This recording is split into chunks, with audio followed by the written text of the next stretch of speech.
Est-ce que je peux entendre ton cœur parler à Dieu ce matin? Parle à Dieu ce matin. Que ta voix ressonne plus fort que celle du piano.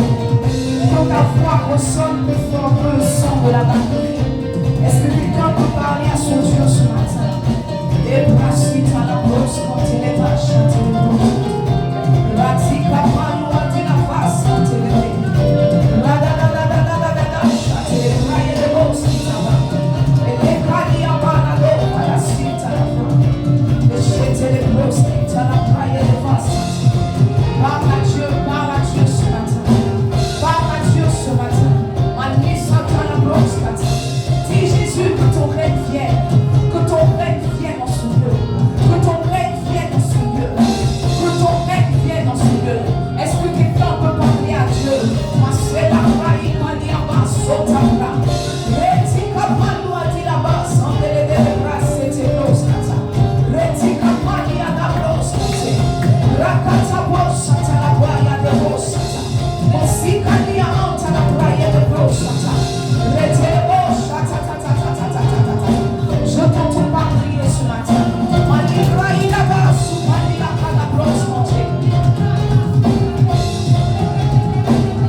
Alors, depuis le début de ce mois de juin, n'est-ce pas? Nous sommes en plein dans notre thème, la prière. Nous parlons actuellement de prière, alléluia. Et je prie que pendant que nous traitons ce thème, et au sorti de ce thème, que ta vie de prière ne soit plus jamais la même au nom de Jésus. Ne soit plus jamais la même au nom de Jésus. Alors, lorsque nous étions en train d'introduire notre thème, n'est-ce pas? Nous avons commencé par définir la prière. Et après, nous avons relevé, n'est-ce pas, les 3 défis majeurs de la prière. Et nous avons dit que les 3 défis majeurs de la prière sont la constance, la consistance et la durée.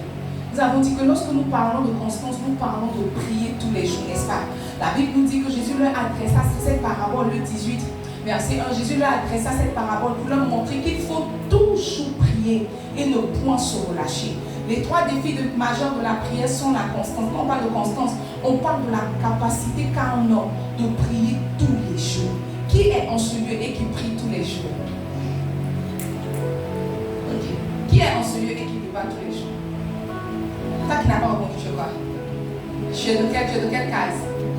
Reprenons, qui est en ce lieu qui prie tous les jours? Qui est en ce lieu qui ne prie pas tous les jours? Demande à ton voisin qui n'a pas réagi, il est où? Il est dans quel camp? Dans le camp de l'ennemi. On a dit aussi que la consistance, n'est-ce pas? C'est la capacité qu'a un homme de faire des prières de qualité. Dis à ton frère des prières de qualité. Quand on parle de prières de qualité, on parle de prier efficacement. La plupart d'entre nous, nous sommes frustrés lorsque nous prions parce que nos prières ne produisent pas du fruit, n'est-ce pas? Tu pries et tu ne constates pas l'exaucement. La Bible nous dit dans Jacques que vous demandez, vous n'êtes pas exaucé parce que vous demandez mal. En d'autres termes, on peut demander. En d'autres termes, on peut prier et mal prier. Quand nous parlons de prier efficacement, nous parlons de prier, de produire, de formuler des prières qui produisent des résultats. Et je crois que c'est sur ce volet-là que nous sommes étalés, n'est-ce pas? La semaine dernière, nous avons parlé de prière, la prière fervente, n'est-ce pas, du juste. Jacques nous dit que la prière fervente du juste a une grande efficacité. Et le troisième défi de la prière réside dans sa durée. Dis à ton frère la durée. La durée. Dis-lui bien la durée. Quand on parle de durée, on parle de prier longtemps. Demande à ton frère, tu pries combien de minutes? Demande-lui, ton las, c'est combien? Quand tu pries, quand on dit que aujourd'hui j'ai prié, là, tu as prié combien de minutes? Il y a quelqu'un dans ce lieu, son las de prière, c'est 5 minutes. Il y a quelqu'un en ce lieu, quand il dit éternel mon Dieu, mon roi, merci pour la journée, en même temps, il a été enlevé par le sommeil. Il y a quelqu'un en ce lieu, je suis sûr, qui n'a jamais prié 1 heure. Demande à ton voisin si c'est lui. Demande mon voisin, est-ce que c'est toi? Je n'ai pas besoin d'être prophète. Quand je vois ton visage, je sais que tu n'as jamais prié 1 heure. Quand je vois ton visage, je sais que tu n'as jamais prié 2 heures. Quand je vois ton visage, je sais que tu t'en sors pas. Demande à ton voisin, tu t'en sors. Demande-lui, est-ce que tu t'en sors? Demande-lui, est-ce que tu t'en sors?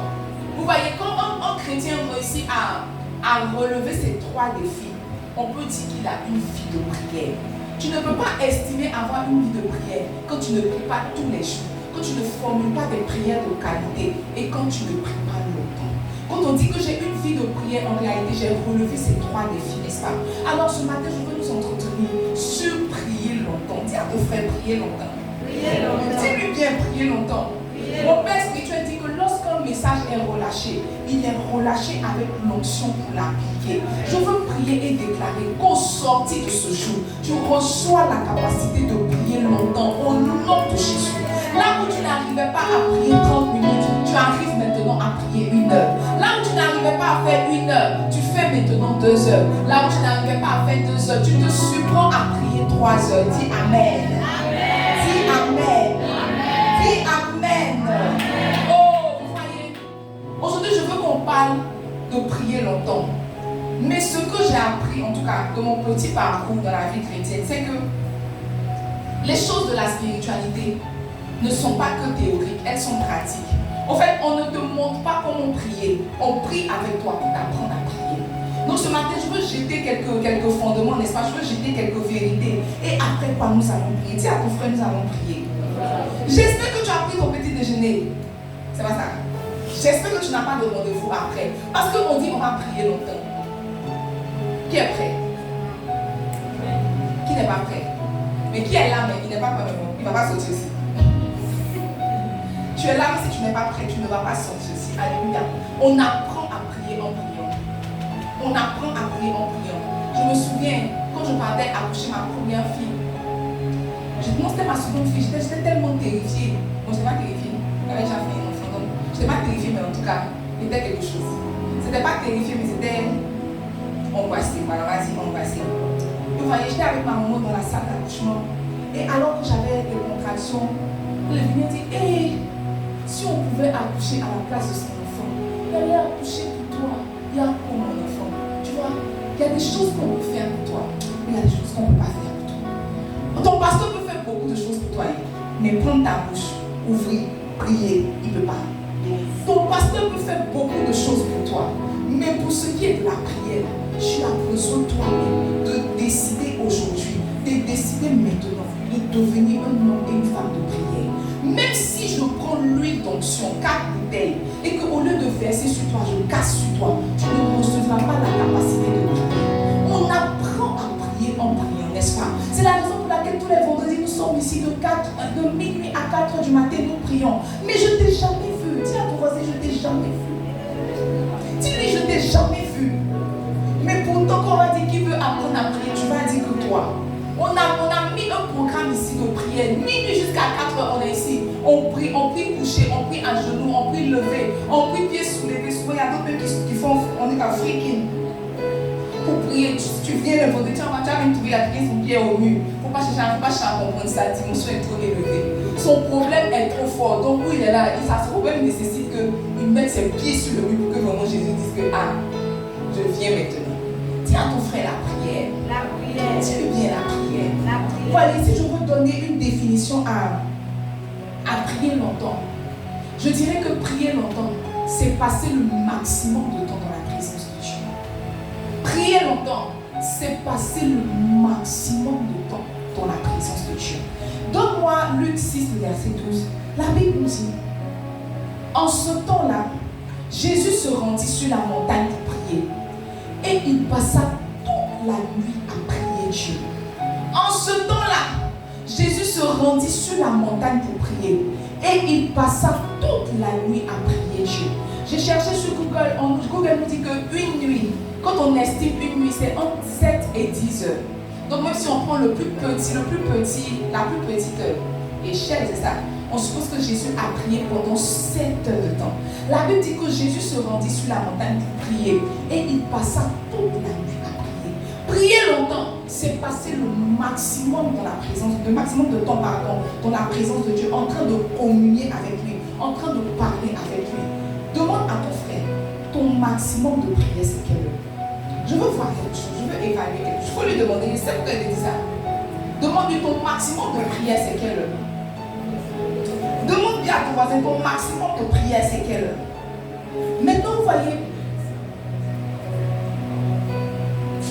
alors que je préparais ce message, le Seigneur a ouvert mon esprit sur quelque chose.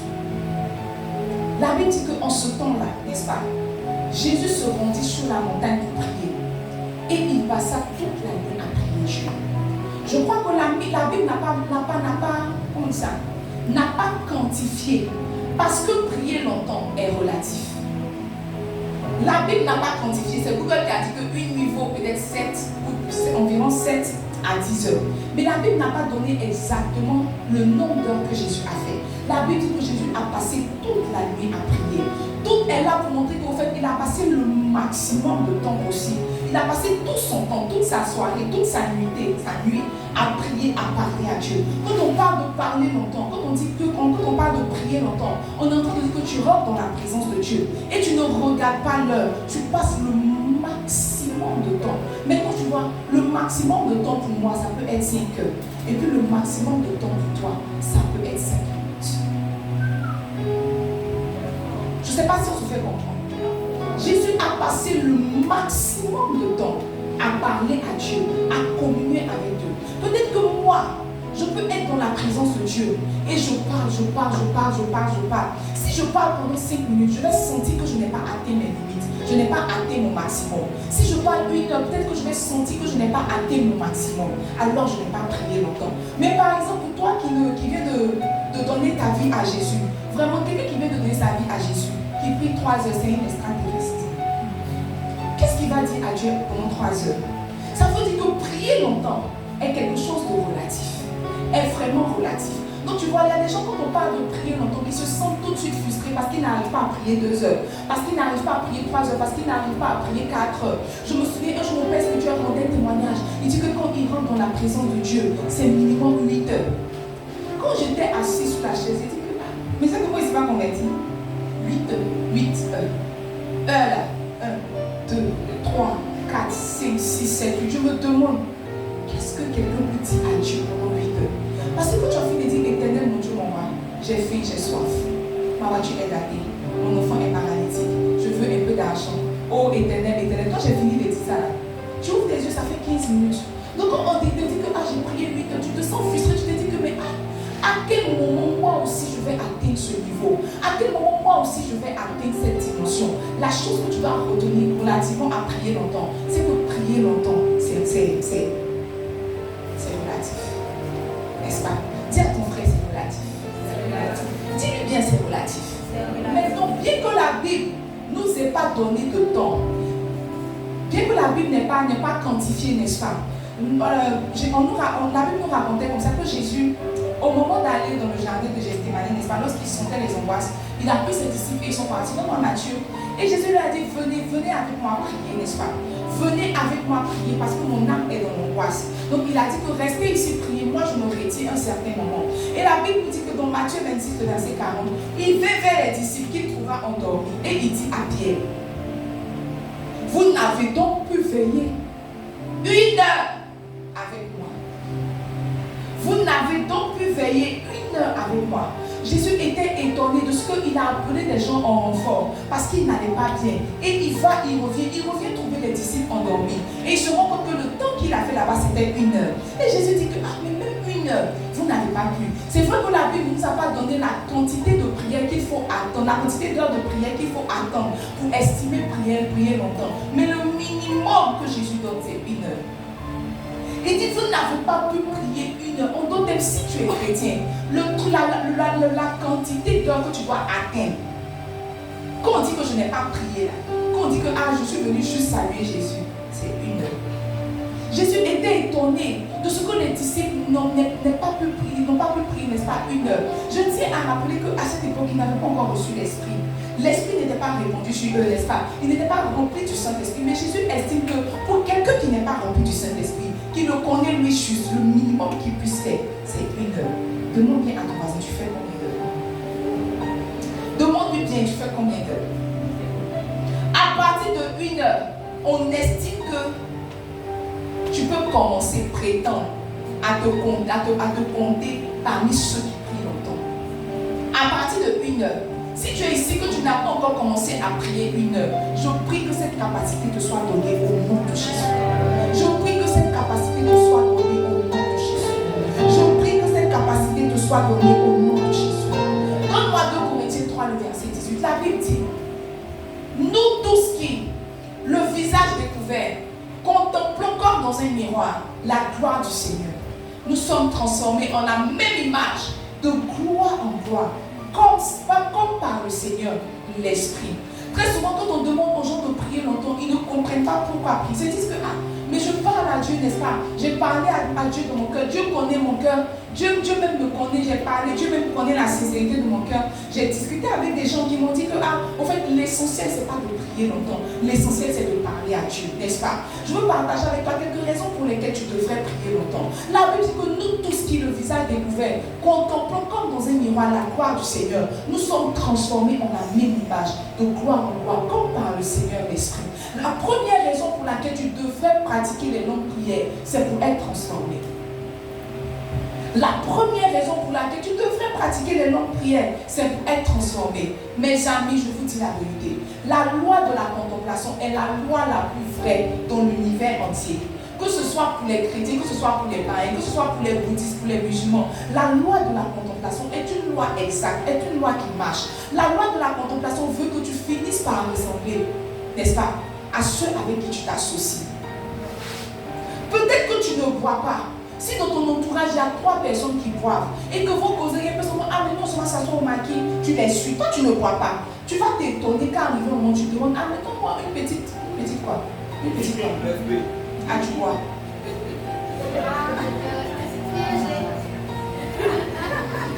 Ok. On a découvert un. Malheureusement, c'est notre pianiste. Tu finis par ressembler à ceux avec qui tu t'associes. Tu finis. J'avais une cousine. Ma cousine. Je vous ai dit ma cousine. Elle était très bonne. Elle est toujours très belle. C'est une jeune demoiselle très sensuelle.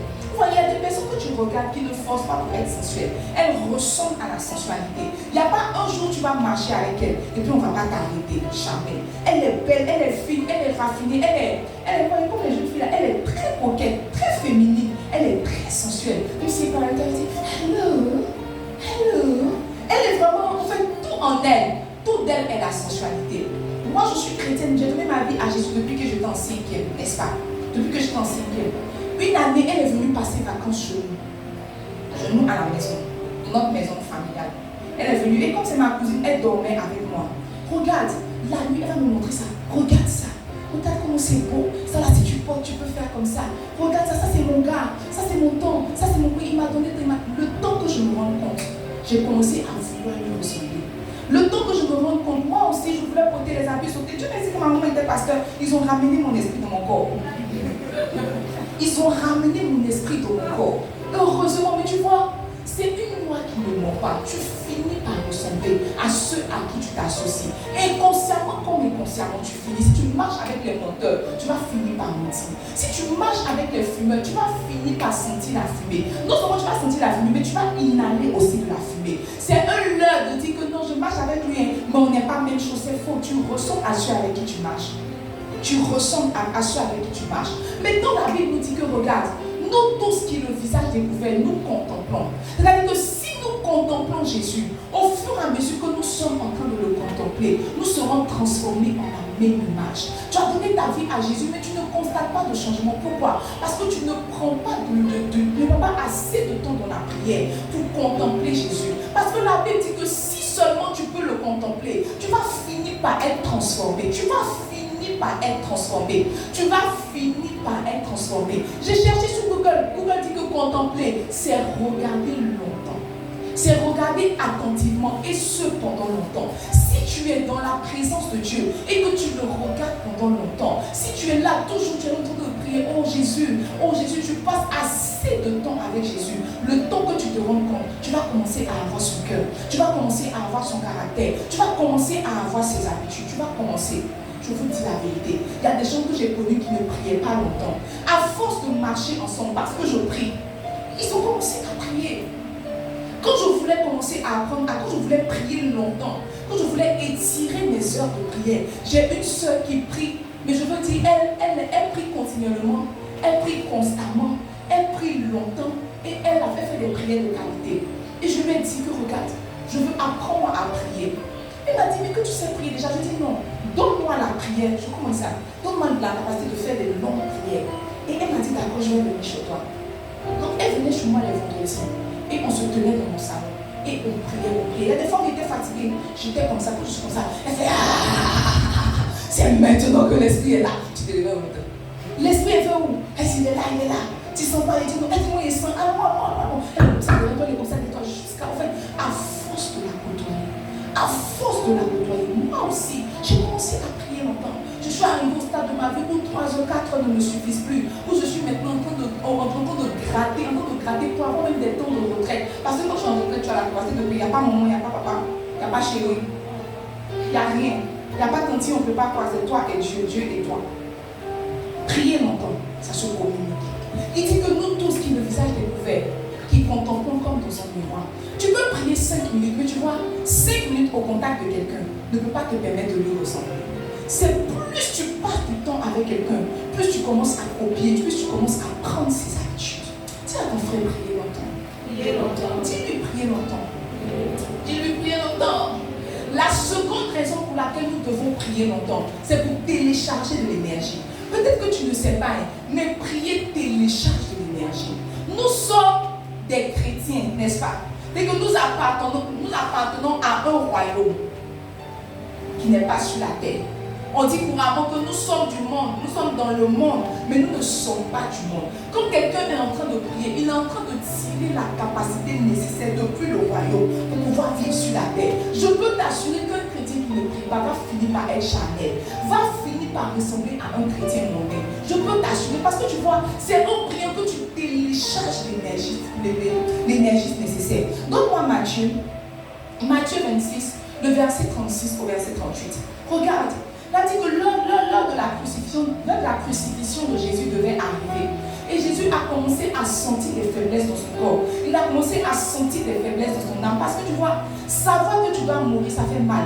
Mais savoir que tu dois mourir à la croix, savoir qu'on va te prendre, c'est ça non? On va te crucifier, on va percer ton côté, on va te mettre une couronne d'épines. Tu sais que tu dois mourir, mais la manière dont tu vas mourir commence à semer des angoisses de ton cœur. Il a dit que Jésus est arrivé à ce stade-là de sa vie. Il commençait à être angoissé, n'est-ce pas? Et il dit, Matthieu 26, verset 36, là Jésus, là-dessus, pardon, Jésus alla avec eux dans un lieu appelé Gethsémane. Et il dit aux disciples, asseyez-vous ici, pendant que je m'éloignerai pour prier. Pendant que je m'éloignerai pour prier. Allons. Verset 38. Il leur dit alors, mon âme est triste jusqu'à la mort. Restez ici et veillez avec moi. Jésus dit, mon âme est triste jusqu'à la mort.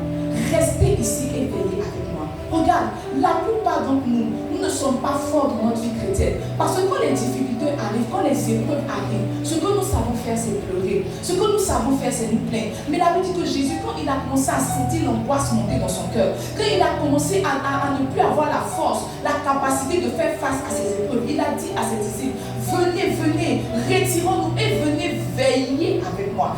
Venez, on va prier. Parce que quand quelqu'un prie, il télécharge la force nécessaire pour affronter ses Goliaths. Quand quelqu'un prie longtemps, il télécharge la force nécessaire pour affronter les défis de la vie. Il télécharge la force nécessaire. Si tu es quelqu'un qui est beaucoup peureux, si tu es quelqu'un qui fuit devant les défis de la vie, c'est la preuve que tu ne pries pas longtemps. Tu ne pries pas longtemps. Dis à ton frère, tu ne pries pas longtemps. Dis-lui, tu ne pries pas longtemps. Dis-lui, tu ne pries pas longtemps. Oh! Quand tu sens que tu n'aimes plus Jésus, la chose à faire, c'est de te retirer et de passer du temps avec lui. Il n'y a personne qui est chrétien qui va décider qu'il aime Jésus du premier au 31. Il n'y a pas. Parce que l'amour n'est pas une valeur statique. L'amour varie. L'amour fluctue. Souvent ça monte, souvent ça descend. Quand tu sens que ton amour commence à descendre, quand tu sens que tes vertus commencent à descendre, quand tu sens que tu t'ennuies dans la présence, quand tu sens que les choses spirituelles ne t'intéressent, la chose à faire, c'est de te retirer et de passer le maximum de temps dans sa présence. Parce qu'en le faisant, tu seras en train de télécharger l'énergie nécessaire. Dis à ton frère, télécharger l'énergie nécessaire. Dis-lui, télécharger l'énergie nécessaire. Regarde, il y a des défis que 5 minutes de prière ne peuvent pas te permettre d'affronter. Il y a des défis que 5 minutes ne peuvent pas te permettre d'affronter.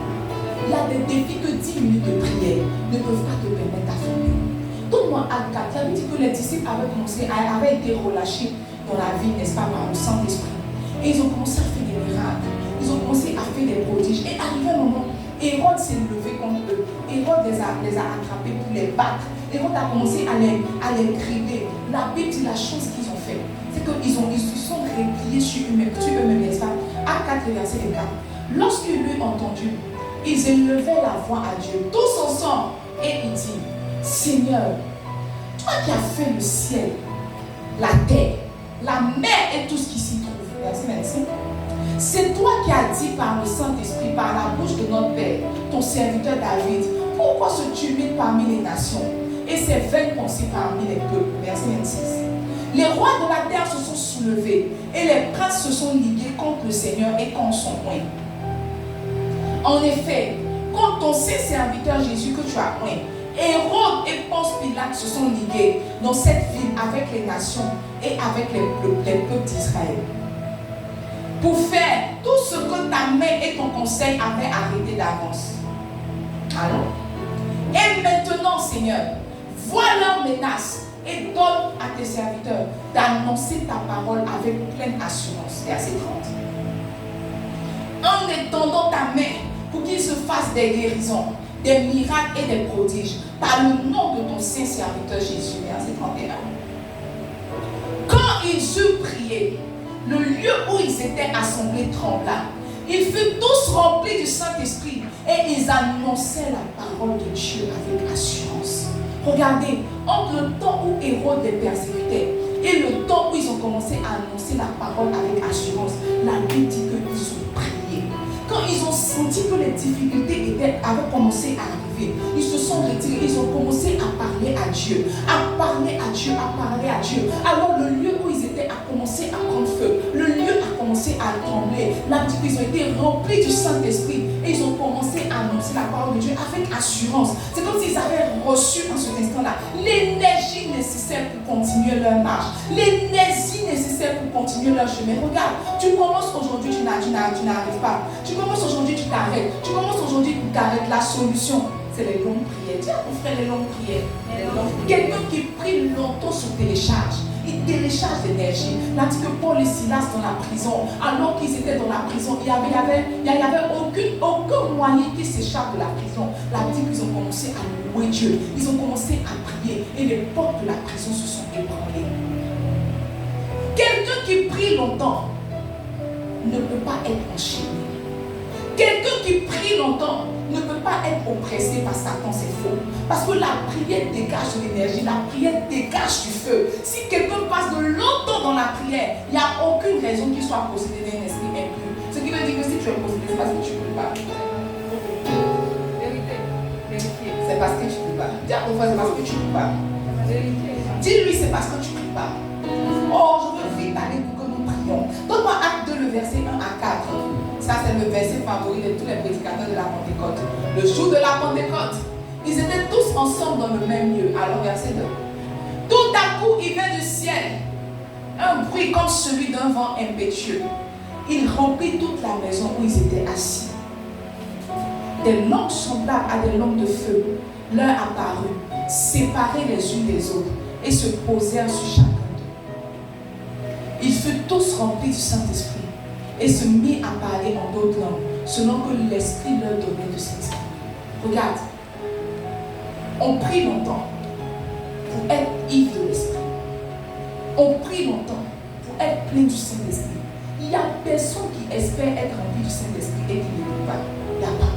Tu ne peux pas dire Saint-Esprit, je te veux, je te veux, je te veux, et puis je te veux va te remplir. Non, c'est alors que tu es en train de prier, alors que tu es en train de prier, que tu commences à expérimenter la plénitude. Parce que le principe de la plénitude, c'est quoi? C'est ajouter, ajouter, ajouter, ajouter, ajouter, jusqu'à ce que ce soit rempli, n'est-ce pas? 5 minutes ne peuvent pas te remplir du Saint-Esprit. 5 minutes ne peuvent pas te remplir de la présence de Dieu. 5 minutes ne peuvent pas te permettre d'atteindre l'ivresse. Parce que pour que quelqu'un soit saoulé même là, ce n'est pas une bière qui saoule.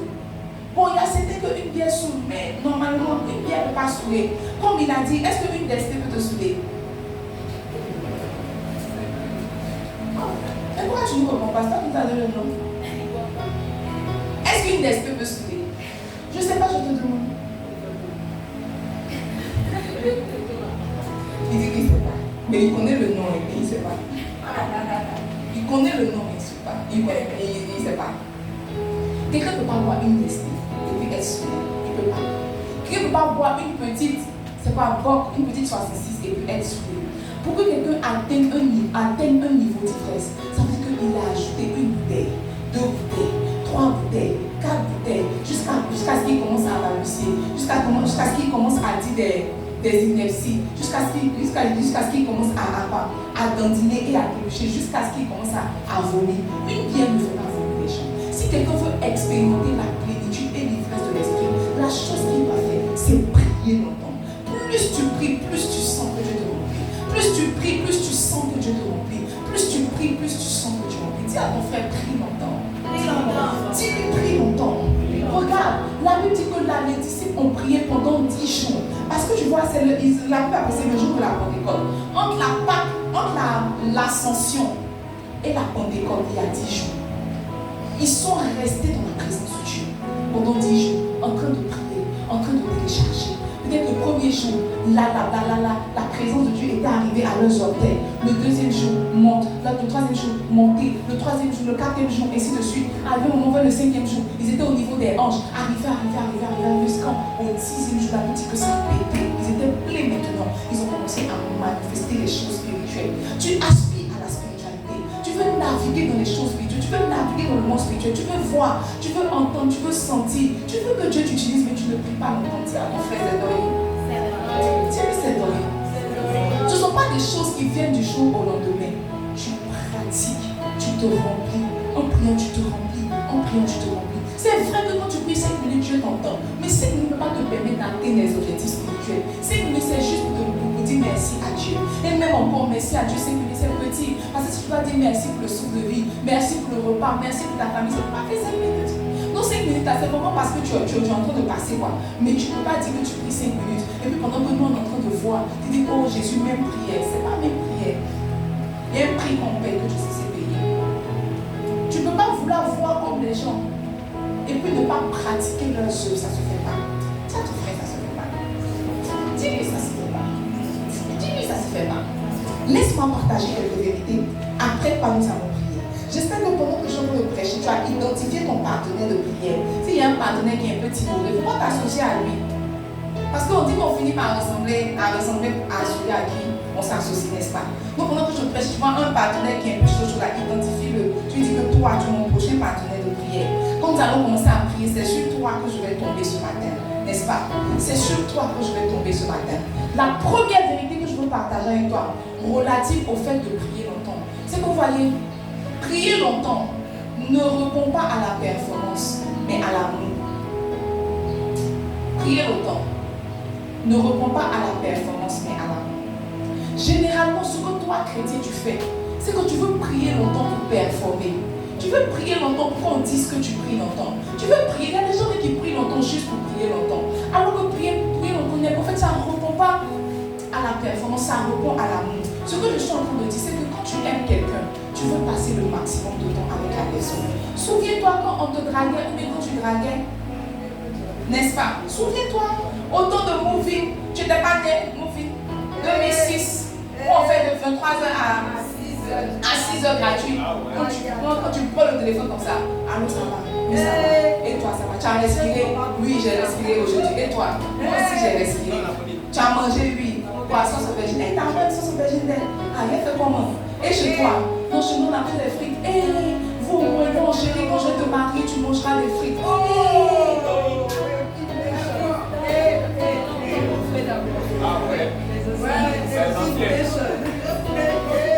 Tu es dans Epic Nation là comme ça. 23h, 6h. Faut raccrocher. Non, toi raccroche. Non, toi raccroche. Non, toi raccroche. Tu dors. Non, je ne dors pas. Tu es fatigué. Non. Elle a sommeil. Elle a quand ton papa vient allumer la nuit, tu commences à combattre des draps.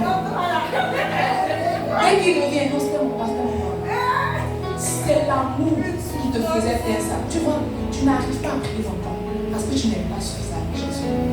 Quand tu aimes quelqu'un, sa présence n'est pas un supplice. Au contraire, tu te dis que je veux voir mon bien-aimé. David a dit, je suis dans la joie quand on me dit allons dans la maison de l'Éternel. Parce qu'il sait que dans la maison de l'Éternel, il s'en va rencontrer son bien-aimé. Il sait que dans la maison de l'Éternel, il va rencontrer la personne qu'il aime. Il n'y a personne à qui on demande pardon pour aller voir son amoureux.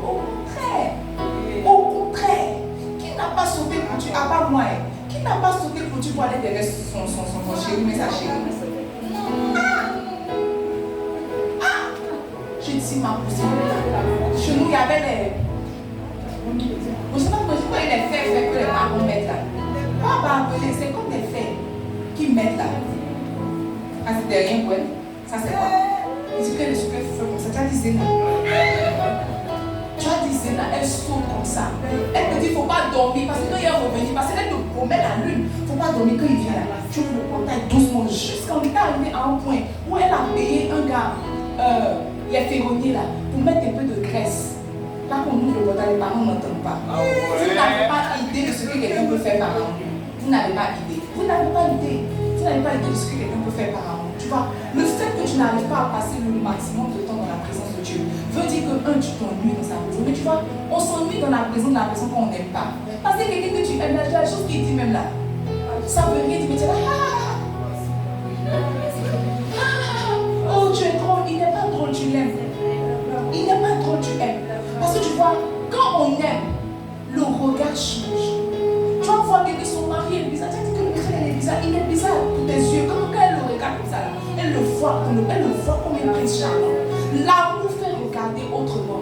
L'amour fait aborder n'importe quoi autrement. Tu n'arrives pas à passer le long temps dans la présence de Dieu parce que tu n'aimes pas assez Jésus. Quand tu es dans sa présence, que oh Dieu, Jésus, je t'aime. Tu es le plus beau des fils de l'homme. Regarde comment tu es. Regarde ce que tu as fait de ma vie. Oh Jésus, je t'aime, je t'aime. Tu ne veux pas passer du temps. Toi, tout ce que tu fais quand tu rentres là, c'est quand il faut que tu commences. Éternel, mon Dieu, maman, merci pour la journée. Merci, j'ai mangé. Merci, j'ai dormi. Seigneur, je veux faire de ma vie. Seigneur, aide mon travail. Seigneur, aide mes enfants. Oh, je veux barricader la maison de ton feu. Seigneur, amen. Tu n'aimes pas assez. Dis à ton frère, tu n'aimes pas assez.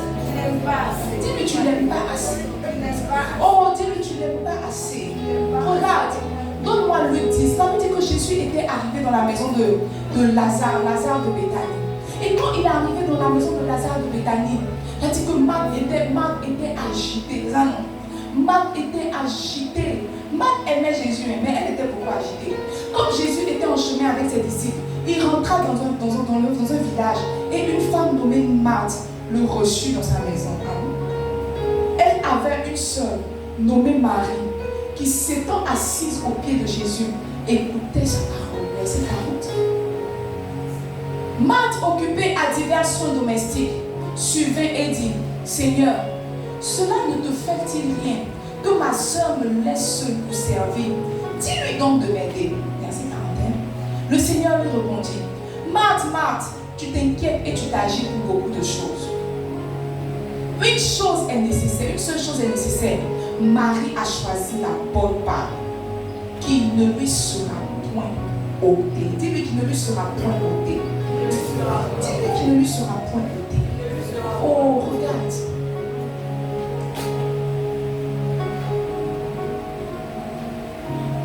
Une chose sur laquelle nous nous trompons, c'est que nous pensons que Jésus veut nos œuvres, alors que Jésus veut notre présence. Il a dit que Jésus est entré dans la maison de Marthe, n'est-ce pas? Et Marthe a commencé à s'agiter. Elle s'est dit que comme je reçois Jésus, je veux préparer pour lui.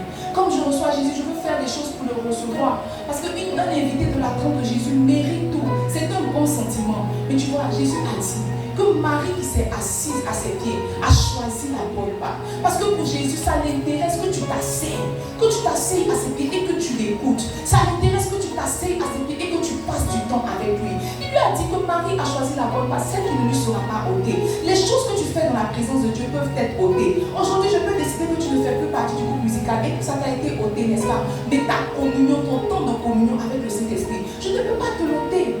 Je peux te dire, toi, à partir d'aujourd'hui, tu ne sais plus, sois le peuple. Et puis tu es le peuple, ça là, on peut t'ôter ça. Mais tu vois, t'asseoir au pied de Jésus, boire ses paroles, t'asseoir au pied de Jésus, parler avec lui, discuter avec lui, prendre sa présence, prendre son cœur. Ce sont des choses qui ne te seront pas ôtées. Très souvent, nous nous trompons de combat. Tu cours, tu veux faire beaucoup de choses pour Dieu, alors que tout ce que Dieu veut, c'est que tu t'asseyes à ses pieds.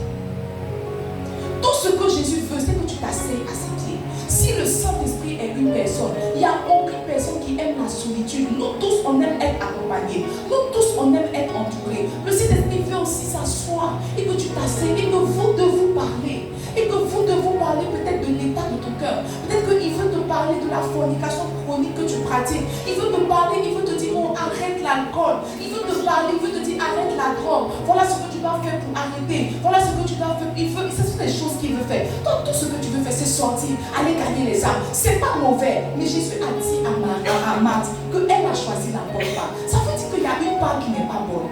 Il y a beaucoup de parts. Mais ça, il y a une part qui n'est pas bonne et il y a une qui est la meilleure. Je suis sûre qu'après la prière, ils ont mangé. Est-ce qu'il n'a pas mangé? Il a forcément mangé. Il n'a pas dit que, comme ce n'était pas la bonne part, je ne mange pas. Il a mangé. Ça veut dire qu'il y a des choses que tu fais pour Dieu, il reçoit. Mais ce n'est pas l'idéal. Il y a beaucoup de choses que tu peux faire pour Dieu, ça lui plaît. Quand tu parles, tu dis, mais moi je sais, mais moi je fais ça. Mais une fois, on n'est pas dans le service, on est dans ce que Jésus veut. Et ce que Jésus veut, c'est toi. Jésus n'est pas mort pour le service, Jésus n'est pas mort pour ces choses-là. Jésus est mort pour les hommes. Et c'est toi qui es mort. Jésus n'est pas mort pour tes œuvres, Jésus est mort pour que toi tu prennes plaisir à sa présence. Et que lui aussi, il prenne plaisir à ta présence.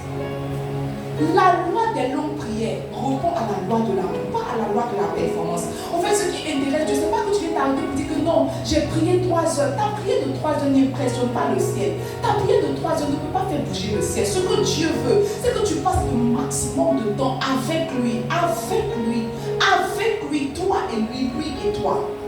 Avec lui. Marie a choisi la bonne part, celle qui ne lui sera point ôtée. Oh, je prie. Je prie que tu aies de longs temps de communion avec le Saint-Esprit. Regarde, David a dit qu'une heure dans ta vie vaut mieux que 1000 années. Peut-être qu'il n'a pas vécu autant de Marthe, peut-être qu'il n'a pas vécu autant de Marie, mais c'est exactement la même chose qu'ils étaient en train de dire. David est en train de dire que quand je passe une heure dans ta présence, c'est comme si j'ai rattrapé toutes les autres heures. Tu es pressé, tu vas où, tu cours pour aller où.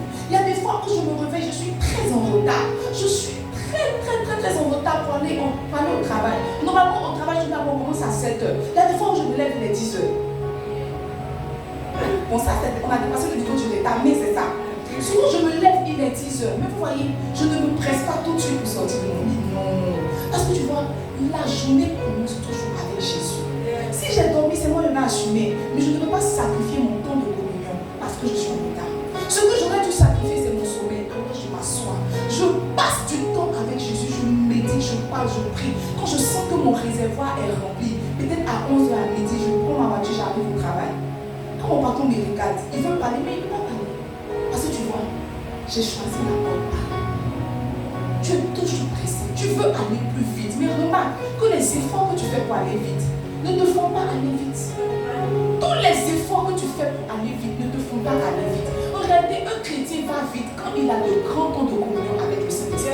Il y a des temps qu'on rattrape, quand on passe dans la présence de Dieu. Ce que Satan veut te faire croire, c'est que le temps que tu passes dans la présence de Dieu est un temps perdu. Mais c'est un mensonge. Il n'y a aucun temps que tu passes dans la présence de Dieu que tu es en train de perdre. Il n'y a aucun temps. Il peut te dire que avec tout ce temps que tu as passé, tu aurais dû le passer avec ton mari. Tout ce temps que tu as passé, tu aurais dû le passer avec tes enfants. Tout ce temps que tu as passé, tu aurais dû aller chercher du travail. Tu aurais dû aller chercher à manger. Mais tu vois, il y a des personnes qui ne comprennent pas que c'est le temps que nous sémons dans la prière qui font que nos vies sont maintenues. C'est le temps que nous sémons dans la prière qui fait que notre vie est maintenue. Regarde, moi si mes enfants ont trop été malades, c'est rhume. Yes. C'est rhume. Si un peu de rhume, un peu de corps chaud, c'est ma fille, ma deuxième fille, dès que son papa va avoir un peu d'argent dans le corps chaud. C'est comme ça qu'il fait pour attraper mon mari. Quand il voit que ma fille chauffe, il dit oh mon frère, tu es où? C'est ici. Que son corps chauffe, il dit que toi, ton papa va avoir l'argent. Et le père, tu es où comme ça? Maintenant, je suis allé livrer une vidéo de très bien. Je t'attends ici, dans cette maison. Je t'attends. Je t'attends. Dès qu'il a payé un efféracle net, son corps revient. C'est des signes pour me montrer qu'il a l'argent. C'est pas une attaque. Après, vous savez que c'est ça. Ce sont les panneaux indicateurs. Regarde, si mes enfants ont trop, c'est si on trop fait, si on trop fait, c'est un petit problème de peau. Mais tu vois, les maladies, mon enfant ne peut pas avoir ça. Parce que le temps que je sème dans la présence de Dieu, il y a des femmes qui ont cru que c'est en passant du temps avec leur mari que leur foyer va rester foyer. Le temps que tu ouvres tes yeux, tu as une coépouse. Oui, il n'y a aucun temps qu'on passe dans la présence de Dieu qui est fortuit. Tout ce que nous semons dans la présence de Dieu, nous le récoltons autrement. Nous le récoltons autrement. Il dit Marie a choisi la bonne part. Marie a choisi la bonne part. Tous les samedis, si tu me cherches la nuit, comment il t'appelle, c'est moi qui ai ouvert la porte. Je suis ici, je suis en train de prier. Je suis ici, je suis en train de prier. Parce que tu vois, je sème mes soeurs dans la présence de Dieu. Je ne crois pas que c'est parce que je suis belle que mon mari m'aime. Mais tu vois, quand je prie, quand je monte sur sa vie comme ça, dans la prière, il va dire que Camille, tu l'as plus bien.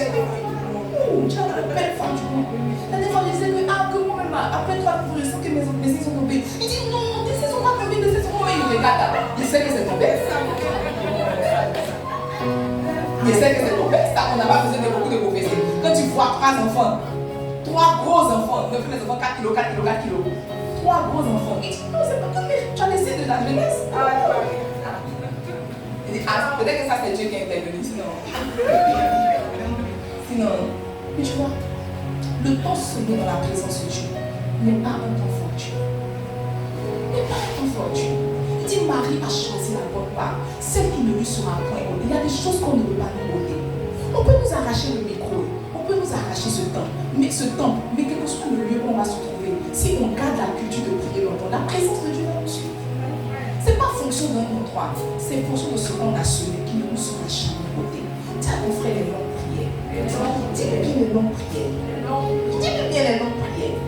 Regarde, ce que je veux relever, c'est que prier longtemps, même quand cela fait intervenir la notion de temps, n'est-ce pas, est fonction de ton âge spirituel. J'ai un bébé de 7 mois, n'est-ce pas?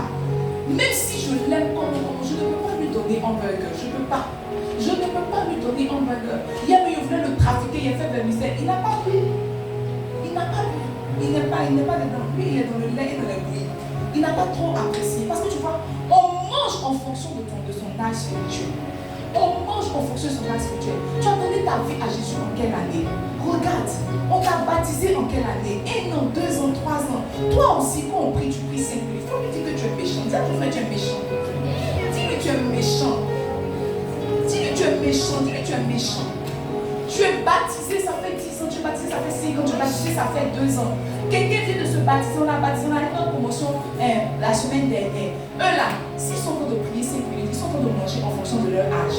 Mais toi, à ton âge, tu viens t'asseoir dans le bureau, mais dis que la mère, je n'arrive pas à prier. Dis à ton frère, tu es méchant. Tu es méchant. Tu es méchant. Regarde, un bol de bouillie, ça suffit à un bébé. 2 pains de photo, ça suffit à un adulte. Si tu es ici, que je t'ai donné la quantité de lait que je donne à mon fils, là, tu vas dire, mais la mère, c'est quoi? Jean me dit, la mère, c'est quoi? Quand on doit faire notre nuit de miracle, on a donné un bout de pain à notre batteur. Il dit, non, lui, en temps normal, c'est 2 pains. Quand il ne tape pas la batterie, c'est 2 pains.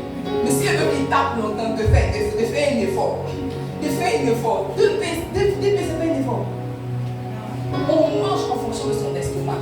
Ça veut dire qu'on prie en fonction de ses réalités. On prie surtout en fonction de sa destinée. Quand on a prophétisé sur toi que toi tu es la prochaine cardine pour malade, tu ne peux pas prier 5 minutes. Il faut arrêter ça. Arrête de te foutre de ton pasteur, mais arrête de te foutre de Dieu aussi. On ne peut pas dire que toi tu as une grande destinée. Quand on parle et puis tu tombes, tu ne sais pas que à ça, il faut ajouter les longues heures de prière. Parce qu'il n'y a aucune destinée, il n'y a aucune prophétie que ça accomplit. Sans que tu le pries, il y a des choses que Dieu a dit sur ta vie qui ne vont jamais se réaliser parce que tu ne pries pas. Parce que tu ne pries pas longtemps. Ce n'est pas que Dieu est un menteur. Dieu t'a promis, il n'est pas un homme pour mentir. Mais tu vois, même quand on allume le feu là, on achète un éventail pour souffler. Tu ne souffles pas les promesses qu'on t'a faites. Tu ne souffles pas les... C'est pour ça qu'un peu seulement tu es chaud, après tu te refroidis. Pourquoi? Parce que le feu a été allumé, mais tu n'as pas entretenu. Ce que Dieu t'a dit est vrai. Ce qu'il veut faire de toi là, c'est vrai. Mais tu ne pries pas assez. Tu ne pries pas assez. 5 minutes ne peuvent pas te permettre d'entrer dans ta destinée.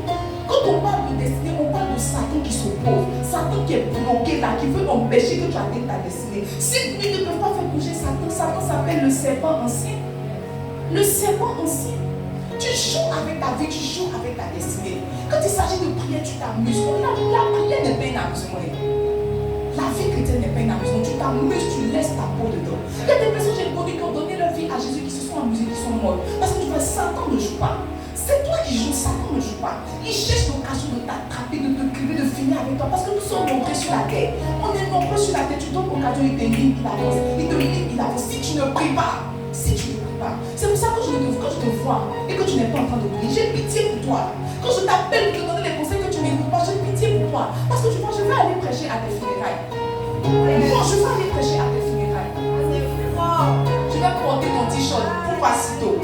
Parce que Satan ne va pas te rater. À partir du moment où tu dis oui à Jésus, c'est comme si tu as lancé, en fait, tu as déclaré la guerre à Satan. Tu ne peux pas faire je déclare la guerre et puis tu t'arrêtes comme ça. Quand on dit je déclare la guerre, tu as ton âme. Il dégaine, tu dégaines, il dégaine, tu dégaines. Toi, tu ne dégaines pas. Toi, tu ne dégaines pas. Tu es là, Satan arrive. Oh non, Satan, c'est pas le moment. C'est pas le moment. S'il te plaît, Satan. C'est ce que tu fais. Pas maintenant, s'il te plaît, je ne suis pas disposée. Tu joues mal. Tu joues mal.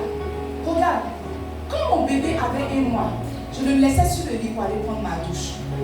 À l'heure là, tu le laisses, tu tournes ta tête. Il est par terre. Quand je suis rentrée avant-hier à la maison, avant-hier, quand je suis rentrée à la maison, sa tête ici là, une partie est soulevée. Je me demande, mais l'enfant est tombé comment? L'enfant là, ça ne s'assoit pas. On m'avait dit que les garçons ne restent pas tranquilles, ils n'avaient pas cru. L'enfant là, il ne reste pas tranquille. Il est comme ça. Donc j'ai dit à ma fille, quelle est la gardienne? Si elle le suivait, elle lui laissait ensemble. Dès qu'il bouge, elle n'a qu'à bouger. Parce qu'il est chaud. Il y a des niveaux que tu as. Tu peux prier 5 minutes, il n'y a pas de problème. Mais de la manière dont tu es en train de grandir, si tu t'amuses, tu vas tomber comme un enfant. Malheureusement, ce n'est pas ta tête qui sera gonflée. Ça va te prendre pour partie. Tu joues avec ta vie. Dis à ton frère, tu joues avec ta vie. Tu joues avec ta vie. Tu joues avec ta vie. Tu joues avec ta vie. Il ne faut pas jouer avec la prière. Quand nous venons ici pour prier, quand nous venons les vendredis prier, quand nous venons samedi ici pour veiller pour prier, c'est pas parce qu'on n'a rien à faire. Moi là, il y a beaucoup à faire. Et puis je suis une jeune fille samedi comme ça, mon mari pour m'ouvrir sur le toit d'Abidjan. Mais j'ai conscience qu'à partir du moment où tu ouvres une église, tu as lancé la tu as fait une déclaration de guerre à Satan. On va le secouer depuis dimanche, on va aller pour prêcher. My God. T'as jamais entendu que dans l'église le pasteur est mort? C'est pas moi. Satan s'amuse pas. Dis à ton frère, Satan s'amuse pas.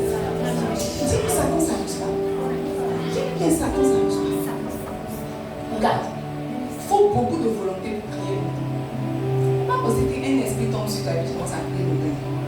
C'est faux. Même si on dit que quand un message est relâché, il est relâché avec l'onction de faire.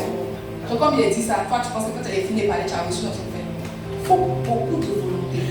Dis à ton frère, il faut beaucoup de volonté. Il lui faut beaucoup de volonté.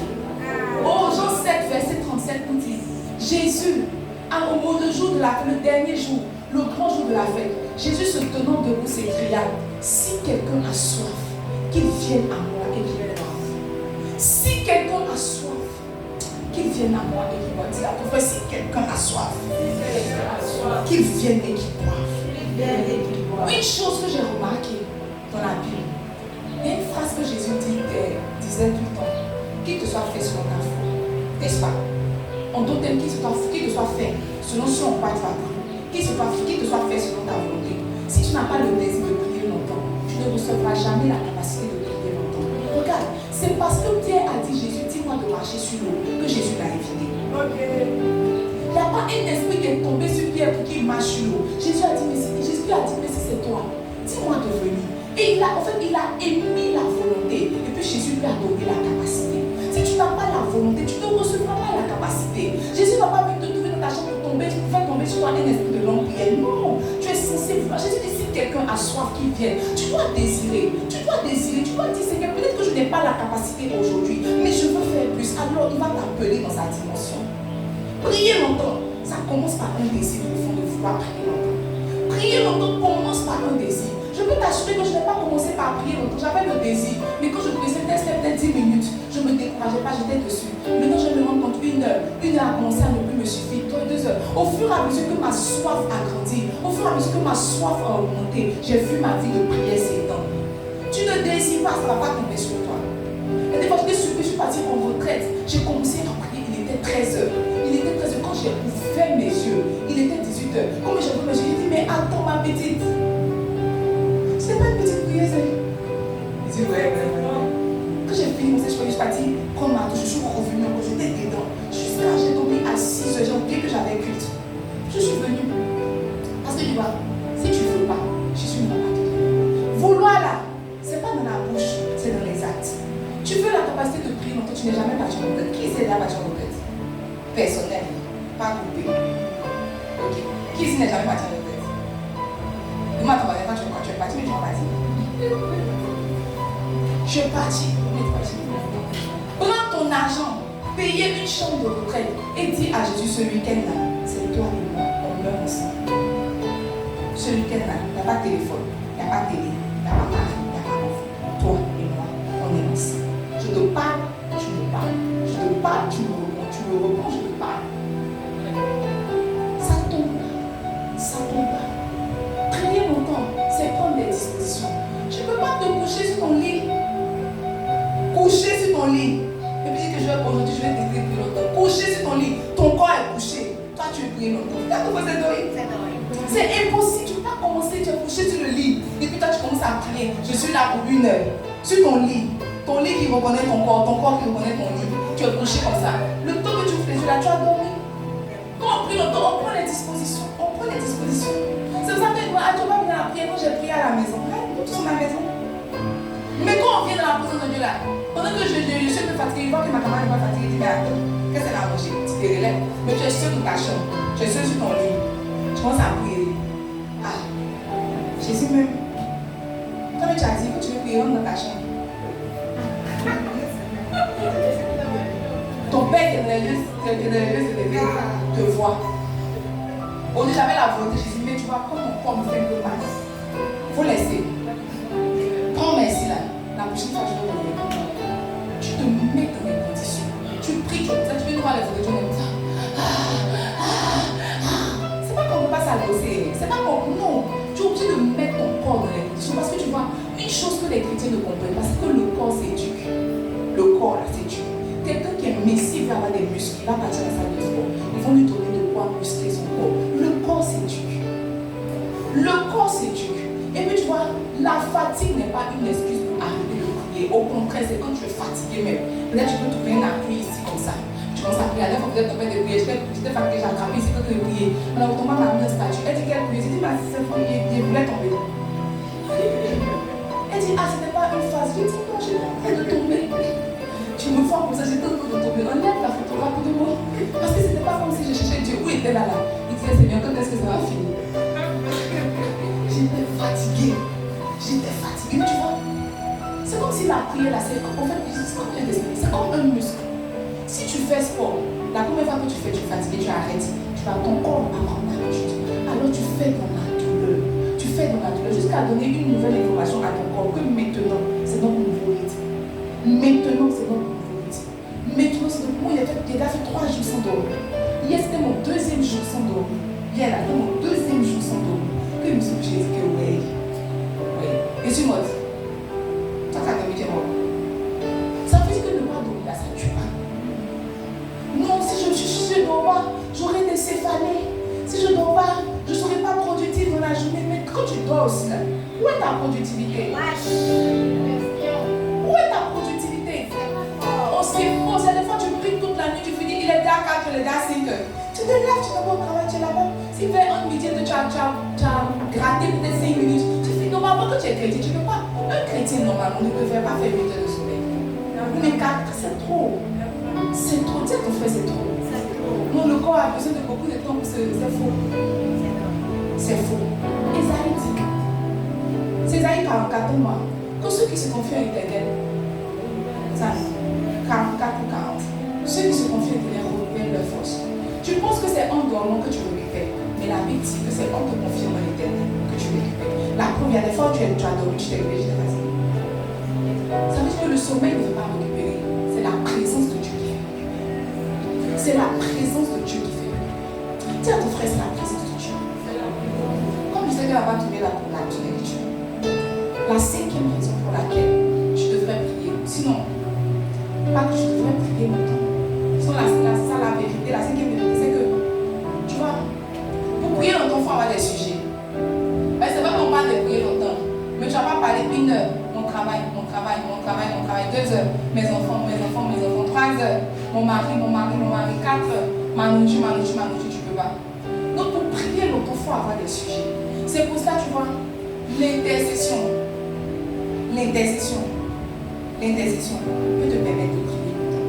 Si quelqu'un veut apprendre à prier longtemps, il doit commencer à s'ériger dans l'intercesseur. Tu ne peux pas que prier pour toi. Tu ne peux pas être le seul objet de tes prières. Et moi, dis-moi, et ton pasteur. Demande et ton pasteur. La dernière fois que tu as prié pour moi, c'était quand? Parce que les prières que tu fais, je ne vois pas. Mon argent est toujours au même niveau. Ça veut dire que tu ne pries pas pour moi. Si tu priais pour moi, ma vie n'allait pas être comme elle est aujourd'hui. Tu ne pries pas assez pour moi. Parce que tu vois, toi toute seule, peut-être que tu penses que tu as beaucoup de sujets. Mais tu n'as pas beaucoup de sujets. Toi, tout ce qui peut régler tes problèmes, c'est l'argent. C'est ça, non? Et peut-être un petit mari à côté de toi quand il fait froid. C'est tout. C'est tout ce qui peut régler tes problèmes. Un peu d'argent, un peu de mari. Si Dieu te donne ça, tu n'as plus de sujet de prière. Tous les sujets que tu as maintenant, c'est les sujets de maintien. Sécurise mon argent, sécurise mon mari. C'est ça.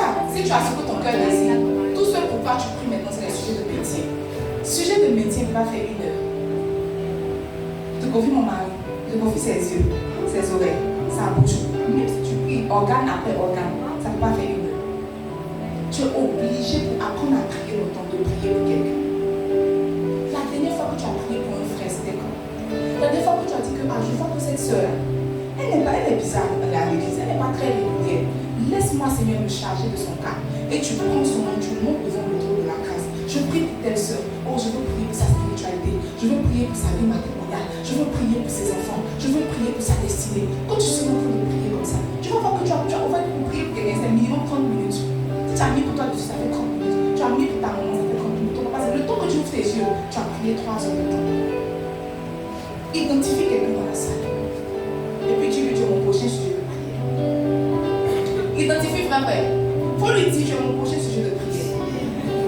Dis-lui tu es mon prochain sujet de prière. Tu es mon prochain sujet de prière. Tu es mon prochain sujet de prière. Toi, tu es mon prochain sujet de prière. Prends quelqu'un, dis que c'est là. Sa vie là ne me plaît pas. Bon, sa vie me plaît aussi. Attends que je prie pour elle. Qu'elle devienne ce que tu as prévu qu'elle devienne. Tu vois? Moi, je n'étais pas encore pasteur. Mais quand j'étais plus jeune, ce que je faisais, c'est que je partais au veillées. Au veillé à l'hôtel communal, au veillé de réveil. Et puis j'étais enfant et je n'avais pas de problème. On n'avait pas faim aussi. Donc je n'avais pas vraiment de suite de prière. Quand j'ai fini de mes études, c'est bon, je n'avais pas de problème. Et puis je priais pour avoir pour être première, au premier trimestre, deuxième trimestre, troisième trimestre. Je n'avais pas beaucoup de challenge dans ma vie. Donc quand je partais au temps de prière, je m'assois, j'ai un petit cahier. Quand l'homme de Dieu est en train de faire les temps de ministère et qu'il appelle ta personne, il appelle madame, il revient. Le Seigneur a prévu ça pour toi. Tu sauras quand tu sauras qu'il a écrit son nom. Si je la connais, j'écris son nom. Je mets la date et puis je mets la prophétie. Quand je rentre à la maison, je commence à prier. Je dis Seigneur, je ne mets pas la date, mais tu vois. Parce que l'homme de Dieu a dit si tu fais mal, ça fait comme si tu es une menteur. Je t'en supplie qu'elle devienne. Je t'en supplie qu'elle devienne. Je t'en supplie qu'elle devienne. C'est comme ça, vous voyez. Hier, je parlais avec mes frères, j'ai dit qu'en fait, on ne rentre pas dans son ministère. On est déjà dans le ministère. Les gens pensent qu'il y a un temps où tu rentres dans le ministère. Mais à partir du moment où Jésus t'appelle, tu es déjà dans le ministère. Tu es déjà dans le ministère. Il n'y a pas un temps où on te dit que, ok, maintenant c'est le début. Dès qu'on t'appelle, c'est le ministère. Dès qu'on dit ton nom, c'est le ministère. On était à la garnison des prophètes. Et puis, il y a un frère qui m'a accroché. On était en train de parler. Et puis il dit que, est-ce que tu sais que tu es ma mère spirituelle? Et puis j'ai commencé à rire. Il dit que, jamais. Il dit que lui, ma soeur, souviens-toi, quand j'étais parmi, c'est toi qui venais me prêcher la parole, que tu as tellement prié pour moi. Et puis je lui ai dit, mais c'est vrai. J'étais un enfant. Je vous assure, j'étais un enfant. C'est mon grand frère. J'étais un enfant. Mais il était pareil. Et à l'église, on était ensemble. Quand je partais, je lui ai la maison. Je partais m'asseoir pour lui parler de Jésus. Je t'en supplie. Mais il faut donner ta vie à Jésus. Il faut laisser les femmes attendre ta vie à Jésus. Je prie, je partais. J'étais la palmeraie, André, pour aller prier pour lui, pour revenir. Je ne suis pas devenue pasteur. J'ai toujours été pasteur. C'est juste qu'il y avait encore le titre. Et hier, il me disait merci. Il m'avait dit, ah oui. Et même quand on a fini la pause, c'est celui qui m'a dit, mais attends, il y a une couronne dans les cieux. Un fauteuil en marbre. Peut-être à côté de la côte Paul. J'étais assise. En fait, ça m'a fait réaliser que on ne rentre pas dans le ministère. On est déjà dans le ministère sans se rendre compte. On est déjà dans le ministère sans se rendre compte. Et j'ai dit que ça me touche. Il dit, oui, ma soeur, c'est grâce à toi. Il m'a dit, c'est grâce à toi. Puis je lui ai dit, mais c'est vrai, parce que je priais pour lui. On est en train de prier pour quelqu'un. Tu n'es pas en train de mal prier. Au contraire, tu es en train d'aider Jésus à atteindre son but. Il y a encore, ils ont profité celui qui sera un grand prophète. Mais j'ai dit, mais ça là, je n'ai pas dedans. J'ai ma part dedans. J'ai ma part dedans. Si tu as pris la vie d'une soeur, que tu as prié et qu'elle devient affermie et que d'elle sortent des nations, tu n'as pas ta part dedans. Tu n'as pas ta part dedans. Imagine-moi sur ton sujet de prière, tu pries pour moi comme ça. Et puis l'église, on est un boom, on est 1000 membres, on fait nos programmes au stade de l'université. Toi, tu n'as pas ta part dedans. Tu n'as pas. Tu n'as pas ta part. On dit que ceux qui sont les pionniers, tu te lèves sur tes épaules. On était là. On était là, l'esprit. Si tu veux prier longtemps, identifie quelqu'un. Dis-toi, tu es mon challenge de la saison. Je veux prier pour toi jusqu'à ce que tu deviennes, jusqu'à ce que tu sois affermi. Je veux prier pour toi jusqu'à ce que tu deviennes exactement ce que tu as prévu que tu sois. Si tu veux prier longtemps, la seconde chose à faire, c'est de parler en langue. Prier en français là. Si tu as trop poussé, c'est 1 heure. C'est la raison pour laquelle le Saint-Esprit nous baptise de son feu. C'est la raison pour laquelle le Saint-Esprit nous donne de parler en langue. Qui est ici qui parle en langue? Qui est ici qui ne parle pas en langue? Mais demande-lui, mais pourquoi? Demande-lui, mais pourquoi? Demande-lui, mais pourquoi tu ne parles pas en langue? Regarde, quelqu'un qui ne prie pas en langue, on va prier donc. J'ai vu, j'ai expérimenté, j'ai vu que c'est vrai. Il n'y a pas quelqu'un qui ne prie pas en langue qui peut prier longtemps. Parce que tu vas arriver au moment où je te fatigue. Tu vois, le principe de la prière, c'est que pendant que tu pries et que tu es fatigué, le Saint-Esprit prend le relais et il commence à prier à travers toi. Souvent, quand nous prions, au début, c'est nous-mêmes. Au début, c'est toi, tu donnes des moments où tu sens que c'est plus toi. Il y a quelqu'un qui te pousse à prier. Il y a quelqu'un qui met des mots dans ta bouche. Il y a un nouveau vocabulaire qui entre. C'est le Saint-Esprit. Il avait dit que, mais de même, l'Esprit nous aide dans nos prières quand nous ne savons pas quoi demander. L'Esprit nous aide lorsqu'il s'agit de prier. L'Esprit nous aide lorsqu'il s'agit de prier. Dis à ton frère de parler en langue. Dis-lui de parler en langue. Dis-lui de parler en langue. Ce matin, j'ai parlé longtemps, n'est-ce pas? J'ai parlé beaucoup longtemps. Mais s'il y a une chose que je veux que tu retiennes, c'est que c'est volontaire. C'est vraiment volontaire, on décide. Et ce matin, là où tu es, je veux que tu commences à parler à Dieu. La Bible dit que Dieu crée en nous le vouloir et le faire. Dieu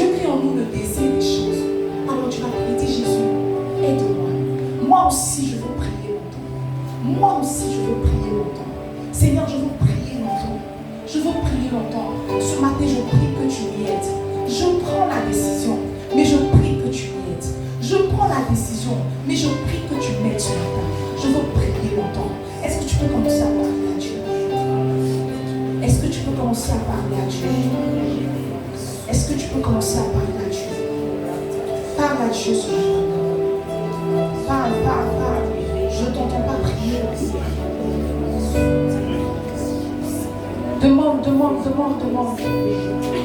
Demande, dis Seigneur, je veux parler. Je veux prier longtemps. Dis-lui, je veux prier longtemps. Dis-lui, je veux prier longtemps. Je veux prier longtemps. Seigneur, donne-moi la capacité de prier longtemps. Fais-moi la grâce de prier longtemps. Prie. Ce matin, tu es devant le trône de la grâce. Jésus est là, tu es là. Alors ne regarde pas ton voisin. Ne regarde même pas au pasteur. C'est toi et Dieu ce matin. C'est toi et Dieu ce matin. Alors parle-lui. Dis-lui, Jésus, je suis fatigué de prier 5 minutes. Je suis fatigué de cette vie chrétienne en dents de scie. Je suis fatigué de chuter et de me relever. Si la clé c'est la prière, prier longtemps. Alors donne-moi cette capacité. Est-ce que tu peux commencer à parler à Dieu ce matin? Et là, fille la braille de beau santé. La braille de beau, ça va la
Identifie nos prières, la capacité de prier 1 heure, 2 heures, 3 heures. Prie le Seigneur.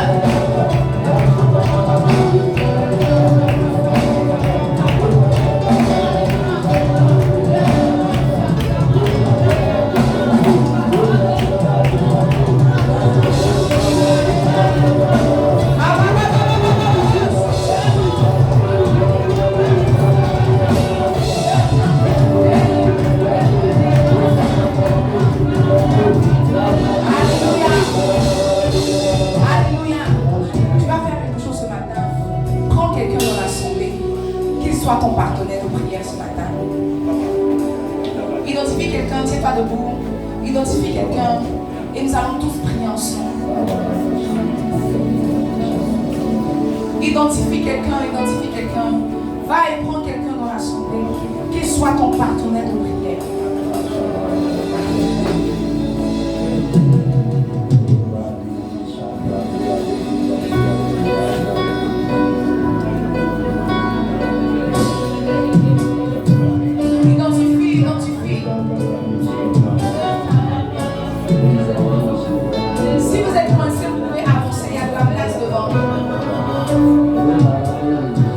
Et commence à parler à Dieu pour ton frère.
Alléluia.